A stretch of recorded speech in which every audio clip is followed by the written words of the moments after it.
The movie for today is Edge of Darkness. The scene opens to a very dark quiet night and we see a few bodies floating lifeless on the river. This scene is significant and it only makes sense to us later as the movie plot unfolds. The scene moves on to what appears to be a warm, joyful reunion between a father and his daughter. Boston homicide detective, Thomas Craven, known as Tom among his colleagues in the Boston Police Department, arrives at a train station to pick up his adult daughter, Emma.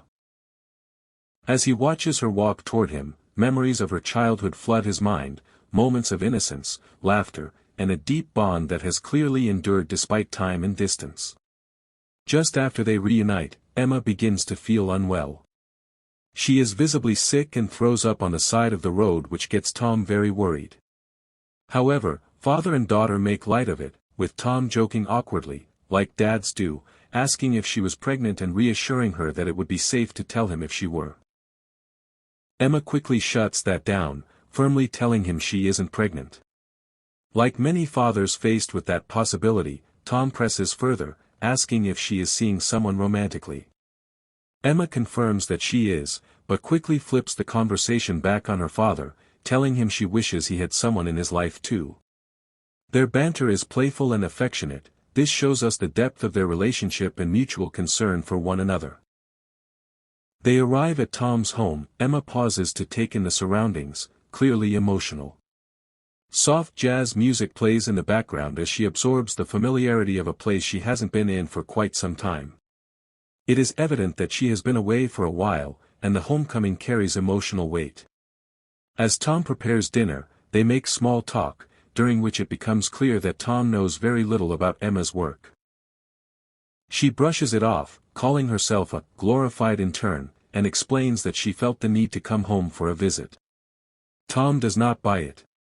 Call it a father's instinct if you wish, or it could be his detective training kicking in. He senses something is wrong and asks her directly what is bothering her and why she has been sick. Emma downplays it, saying she probably just caught a bug. Moments later, however, her explanation falls apart when she suddenly gets a nosebleed. Things rapidly worsen when Emma becomes violently sick again, this time with severe bleeding. She grows frantic and tells Tom she needs to tell him something important, something big, but first, she has to get to the hospital. As they step outside to leave, tragedy strikes. A masked gunman appears and shouts, as gunshots explode into the night. Emma is hit. She collapses, and is not doing well. As Tom desperately holds her, begging her to stay with him, she tries to say something, struggling to get the words out. Unfortunately, the words never come. Emma soon goes quiet in her father's arms. In a single, brutal moment, Tom loses everything. He lets out a heart-rending cry of despair as the reality of his loss crashes down on him. Soon after, the crime scene is swarming with police officers. Tom, visibly shaken and devastated, he is numb and asks to be left alone. Once by himself, he goes into Emma's old bedroom, trying to feel close to her again. Surrounded only by now distant memory of her. Suddenly, Emma's phone rings. Tom hurriedly rummages through her belongings to answer it, but when he does, there is only silence on the other end. The next day, Tom returns to work. His colleagues assumed that he was the intended target of the shooting due to his work as a homicide detective, believing that some criminal meant to kill him and mistakenly killed Emma instead. Tom initially shares this belief and becomes determined to investigate the murder thoroughly. He hands Emma's phone to another officer, requesting access to all of her contacts through proper legal channels. Despite his grief, he vehemently refuses to go on leave, insisting on staying involved in the investigation. Next is the awful task of identifying Emma's body. Something no parent should ever have to endure. In a heartbreaking scene, he kisses her on the forehead and cuts a lock of her hair as a keepsake. As he grieves, he experiences visions of Emma as a young child, memories that both torment and strengthen his resolve to find the truth. While going through Emma's personal belongings, Tom finds her work ID card, which lets us know she was an employee at an organization called Northmore. Tom also discovers a .45 caliber pistol hidden in her nightstand.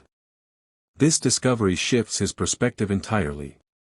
He begins to suspect that Emma, not him, was the true target of the attack.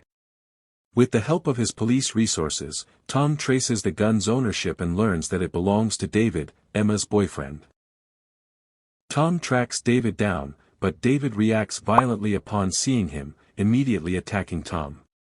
The two men engage in a brutal fistfight, but Tom's police training allows him to overpower David and force him to calm down. Once things settle, Tom introduces himself as Emma's father. David admits that he is terrified not of Tom but of Northmore. We learn that Northmore is a powerful corporation involved in illegal nuclear weapons development, that he and Emma both worked for. We see that David is paranoid and thinks he is being watched and surveilled, and if found talking to Tom, could put his life in danger. He then refuses to give Tom any further information. However, he gives Tom the key to Emma's apartment along with some of her personal belongings. Tom goes straight to Emma's apartment, where he uncovers multiple signs of foul play. Her computer has been disconnected, and the actual hard drive is missing.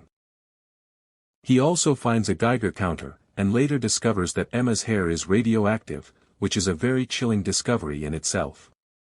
The scene then shifts to a secretive meeting between Milroy and Jedburgh. Milroy is revealed to be a Northmore representative tasked with containing scandals. Jedburgh, a former government assassin, has been assigned to ensure that Emma's death is never traced back to Northmore, especially now that Tom won't stop digging. Back with Tom, he begins reaching out to every contact in Emma's phone, but encounters only silence and evasiveness. He is convinced that if he is able to understand what Emma's job with Northmore was, that might shed more light on why she needed to die.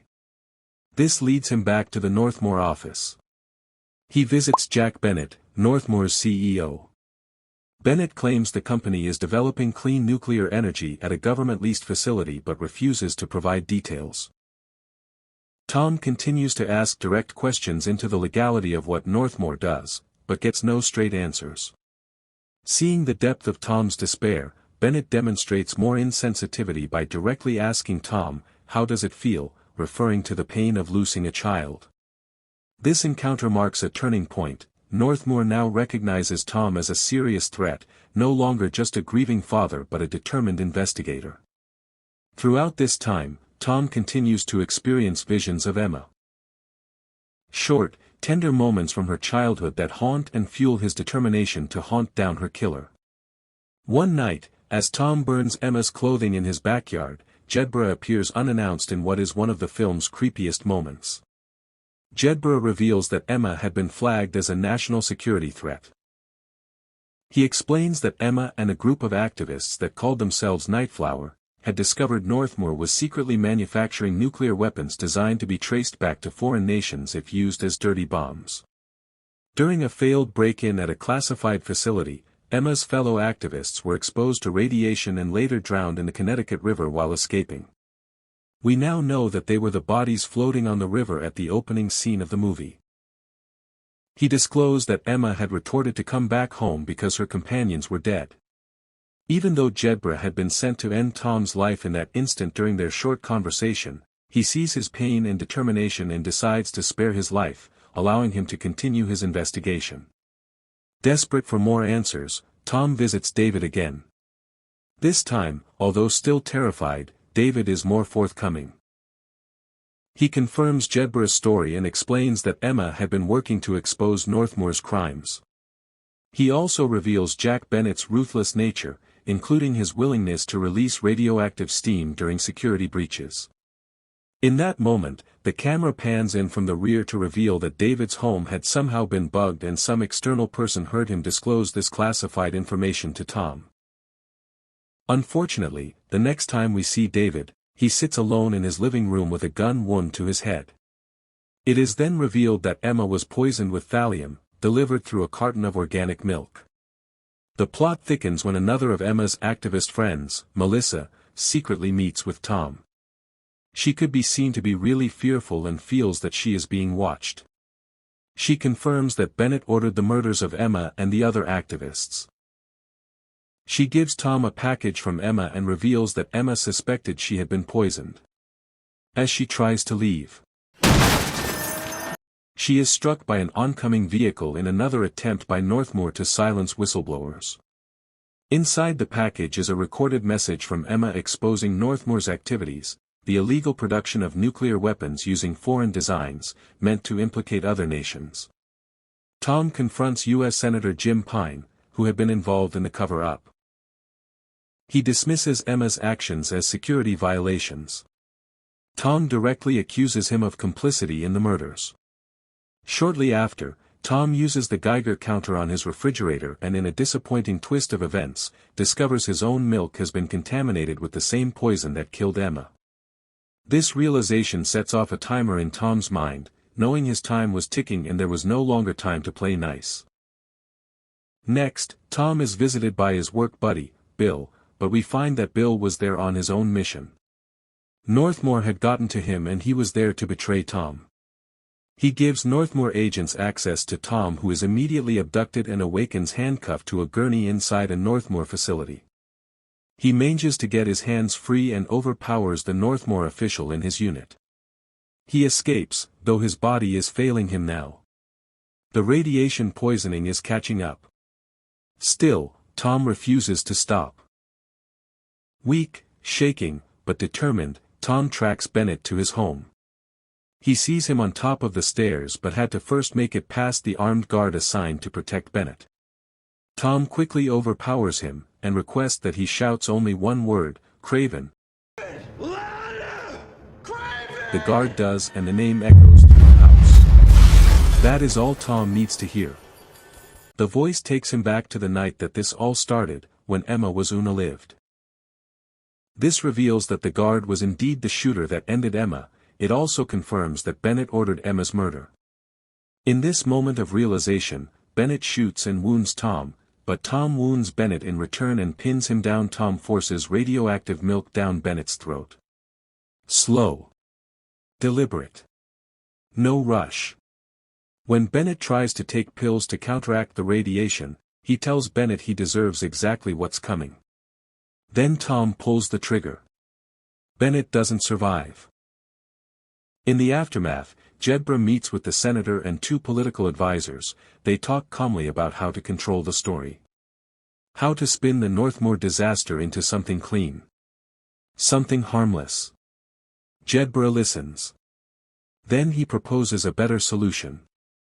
He ends all three of them in 3 quick pops of the bullet. When a young police officer enters the room, Jedburgh asks if he has children. When the officer answers yes, Jedburgh lowers his gun, allowing the officer to shoot him. Finally, a young television reporter opens a letter from Tom containing Emma's recordings, proof of everything. The conspiracy is exposed for the world to see. As Tom dies in the hospital, Emma's spirit appears to comfort him. Father and daughter walk together down a hospital corridor toward a bright white light, reunited at last. Edge of Darkness isn't just a revenge story. It's a warning, about power, secrecy, and the quiet destruction they leave behind. At its heart is a father who refused to let the truth die in silence. He kept digging, even when the world told him to stop, and uncovered a conspiracy meant to stay buried. If stories like this resonate with you, support the channel by liking the video, subscribing, and turning on notifications so you never miss another film recap. This is Avid Watchers.